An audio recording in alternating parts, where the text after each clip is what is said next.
नमो श्रीयतिराजाय विवेकानन्दसूरये सच्चित्सुखस्वरूपाय स्वामिने तापहारिणे। ভগবান শ্রী রামকৃষ্ণ পরমহংসদেবের শ্রীচরণে, সংঘজননী শ্রী শ্রী মা সারদা দেবীর শ্রীচরণে এবং যুগনায়ক স্বামী বিবেকানন্দের শ্রীচরণে আমার সশ্রদ্ধ ভক্তিপূর্ণ প্রণাম। নমস্কার। শ্রদ্ধেয় স্বামী অচ্যুতানন্দজি মহারাজের লেখা দ্বাদশ জ্যোতির্লিঙ্গ বইটি থেকে আজ পাঠ করে শোনাব। আজকের পর্ব 11। যোগী সাধুর মুখেই এখানকার মাহাত্ম্য শোনবার ইচ্ছায় এক সাধুকে অনুরোধ করলাম এই তীর্থকথা কিছু শোনাবার জন্য। তিনি সঙ্গে সঙ্গে তাঁদের আশ্রমের বারান্দায় একটি চটের আসন বিছিয়ে আমাদের বসতে বলে একটা ঘটিতে খানিকটা গুড়ের শরবত নিয়ে এসে আমাদের খেতে দিয়ে বললেন, থোড়ি পি লিজিয়ে, উসকে বাদ मैं आपको ये तीर्थ का बारे में कुछ कहूँगा। তারপরে তিনি এই তীর্থের মাহাত্ম্য সম্পর্কে বলতে লাগলেন। আগে এই জঙ্গলে ডাকিনী শাকিনীদের বাস ছিল, ছিল রাক্ষসের স্বভাবের বন্য মানুষদের বাস। এখনও এইসব জঙ্গলে ভিল জাতীয় আদিবাসীদের বাস, তবে সেই সব লোকালয় জঙ্গলের গভীরে বেশি নেই। পুরাণে জানা যায় 3টি কাহিনী। প্রথমটিতে আছে, পুরাকালে ত্রিপুরাসুর নামে এক দৈত্য এই জঙ্গলে থাকত। তার হিংস্র স্বভাব ও অত্যাচারে স্বর্গ মর্ত পাতালবাসী দারুণ বিপন্ন হয়। তারা ভগবান শঙ্করের শরণ নেয়। তাদের প্রার্থনায় স্বয়ং মহাদেব এই ত্রিপুরাসুর দৈত্যকে বিনাশ করতে রাজি হন ও বিরাট ভীমকায় শরীর ধারণ করে তার সামনে উপস্থিত হন। মহাদেবের এই রুদ্রমূর্তি দেখে অসুর ভয় পেলেও তার সঙ্গে যুদ্ধে প্রবৃত্ত হয়। কয়েকদিন যুদ্ধের পর অসুরকে তিনি বধ করেন। এই সময় রণক্লান্ত মহাদেব সোহার্দি পর্বতের ওপর এই ঠান্ডা জায়গায় এসে বিশ্রাম নেন। তার পরিশ্রান্ত শরীর থেকে প্রচুর ঘাম ঝরতে থাকে। ক্রমে সেই শ্বেদ রাশি একটি ক্ষীণ স্রোতের ধারায় পরিণত হয়। ভীমকায় শঙ্করের শরীর থেকে নির্গত হয়েছে বলে সেটি ভীমা নদী নামে পরিচিত হয়। এখনও গভীর জঙ্গলের মধ্যে সেই স্রোতের ধারা দেখা যায়।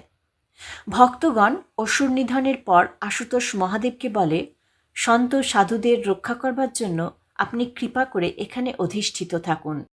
ভোলানাথ তাদের মনোবাসনা পূর্ণ করার জন্য সেইখানে জ্যোতির্লিঙ্গ রূপে ভীমাশঙ্কর নামে চিরস্থির হয়ে যান। তাঁর শরীরের শ্বেদ আজও ভীমা নদীর ধারা হয়ে নির্গত হয় এই লিঙ্গ থেকে। দ্বিতীয় পুরাণ কাহিনীটি এইরকম। বহুদিন আগে এই অঞ্চলে এক রাক্ষস ছিল। তার নাম ছিল কর্কট।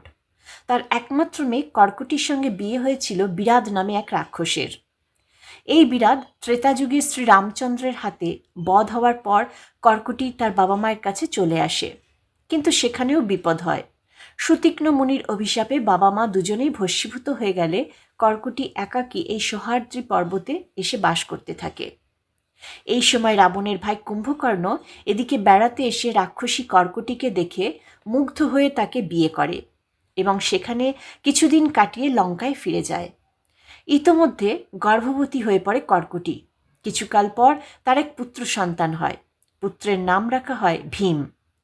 কুম্ভকর্ণের পুত্র ভীম অল্প বয়সেই অসাধারণ বলশালী ও দুর্ধর্ষ হয়ে ওঠে। ওদিকে লঙ্কায় রাম রাবণের যুদ্ধে কুম্ভকর্ণ মারা যায়। রাবণ বধ হয় এবং বিভীষণ রাজত্ব পায়। সোহার্দ্রি পর্বতে বালক ভীম তার মায়ের কাছে জানতে পারে তার বাবা কুম্ভকর্ণ লঙ্কাধিপতি রাবণের ছোট ভাই। তার মৃত্যু হয়েছে শ্রীহরির অবতার রামচন্দ্রের হাতে। সে আরও জানতে পারে তার মায়ের প্রথম স্বামী বিরাদও রামচন্দ্রের হাতেই নিহত হয়েছে। এই কথা শোনার পরে রাক্ষস ভীম সেই বয়সেই প্রতিজ্ঞা করে সে রামকে মারবে, আর সেজন্য শুরু করে ব্রহ্মার তপস্যা। 1000 বছর ঊর্ধ্ববাহু হয়ে এক পায়ে দাঁড়িয়ে ও সূর্যের দিকে তাকিয়ে ভীম একাগ্র মনে কঠোর তপস্যা করতে থাকে। সেই কঠোর তপস্যার ফলে তার মাথা থেকে দারুণ এক তেজ বেরোতে শুরু করে এবং সেই তেজে দেবতাদের শরীর জ্বলতে আরম্ভ করে। তারা তখন চিন্তিত হয়ে ব্রহ্মার শরণাগত হলে ব্রহ্মা দেবতাদের বাঁচাতে সেই তপস্বী ভীমের কাছে গিয়ে তাকে বর দিতে চান। ভীম তখন বলে, আপনি আমায় অতুল বলশালী হওয়ার বরদান করুন। ব্রহ্মার বরে অতুলনীয় বল লাভ করে ভীম তখনকার কামরূপের মহাবীর্যশালী ও অত্যন্ত শিবভক্ত রাজা প্রিয়ধর্মকে যুদ্ধ করে বন্দী করে। ওদিকে দেবতারাও ভীমের আক্রমণে বিপন্ন হয়ে মহাকোশী নদীর তীরে ভগবান শঙ্করের শরণ নেন। রাজা প্রিয়ধর্মা ও রানী সুদক্ষিণা সেই বন্দিশালাতেই গোপনে মাটির শিবলিঙ্গ তৈরি করে এক মনে তার মানস পূজা এবং ওম নমঃ শিবায় এই পঞ্চাক্ষর মন্ত্র জপ করতে থাকেন। দেবতাদের প্রার্থনা ও ভক্ত রাজার আরাধনায় প্রসন্ন হয়ে শিব অসুর নিধনে সম্মত হন। এদিকে বন্দিশালায় রাজা প্রিয়ধর্মার গোপন শিব পূজার সংবাদ অনুচর মারফত পেয়ে ভীম ভীষণ রেগে গিয়ে বন্দিশালায় এসে শিবের নামে নানা কুকথা বলতে থাকে। রাজা কিন্তু তখনও অবিচলিতভাবে শিবের কাছে প্রার্থনা করে যেতে লাগলেন। তাতে ভীম আরও রেগে গিয়ে বলে, তোমার আরাধ্য দেবতা শিবের ভক্তহিতকারী বল এইবার দেখো। এই বলে সেই মাটির শিবের দিকে ভীম ক্ষুরোধার তরোয়াল নিক্ষেপ করল। কিন্তু তরবারি তাকে স্পর্শ করার আগেই সেই মৃন্ময় শিবলিঙ্গ থেকে এক দিব্য জ্যোতির্ময় বিগ্রহ বাইরে বেরিয়ে এসে বললেন, পশ্য ভীমেশ্বরোহং স্বরক্ষার্থং প্রকটাম্যহম। দেখো ভীমেশ্বর আমি ভক্তকে রক্ষা করতে আবির্ভূত হলাম। এতস্মাৎ পশ্য মে শীঘ্রং বলং ভক্ত সুখাবহম। দেখো কেমন করে আমি আমার ভক্তের সুখ শান্তির ব্যবস্থা করি।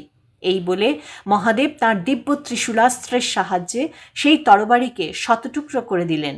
এই দেখে মহাসুর ভীম নানা অস্ত্র দিয়ে মহাদেবকে আঘাত করতে চেষ্টা করলে ভগবান শঙ্করও নিমেষের মধ্যে সেগুলি চূর্ণ বিচূর্ণ করে দিতে লাগলেন। এইভাবে দীর্ঘক্ষণ যুদ্ধ চললে সন্ত্রস্ত দেবগণ ও নারদের আকুল প্রার্থনায় রুদ্রদেব এক ভীম হুঙ্কারে ভীমাসুরকে ভস্মসাৎ করে দিলেন। তার নিজের অনুচরদের দেহভস্য বনে জঙ্গলে ছড়িয়ে পড়ল। সেইগুলি পরিণত হল নানা অশ্বধি বৃক্ষে। দেবতা ও রাজা প্রিয়ধর্মা আকুল প্রার্থনা করলেন, হে শম্ভু, জগতের কল্যাণ ও সকলের সুখ শান্তির জন্য আপনি এখানে প্রতিষ্ঠিত হন। আপনার নাম আজ থেকে সর্বমঙ্গল নিদান ভীমাশঙ্কর বলে প্রচারিত হোক। ভগবান তথাস্তু বলে সেই পার্থিব মৃতলিঙ্গেই জ্যোতির্লিঙ্গ রূপে অধিষ্ঠিত হলেন। আজকের এই ভীমাশঙ্কর লিঙ্গ সেই ভক্তত্রাণকারী প্রাচীন লিঙ্গই। পূজারী ব্রাহ্মণ কথা শেষ করার আগে এও জানালেন, এই প্রাচীন তীর্থে অনেক ঐতিহাসিক পুরুষও এসেছেন। স্বয়ং ছত্রপতি শিবাজী ও তাঁর পুত্র রাজারাম, পেশোয়া বালাজি বিশ্বনাথ ও রঘুনাথজি, গোরক্ষনাথজি, সন্ত জ্ঞানেশ্বরজি প্রমুখ।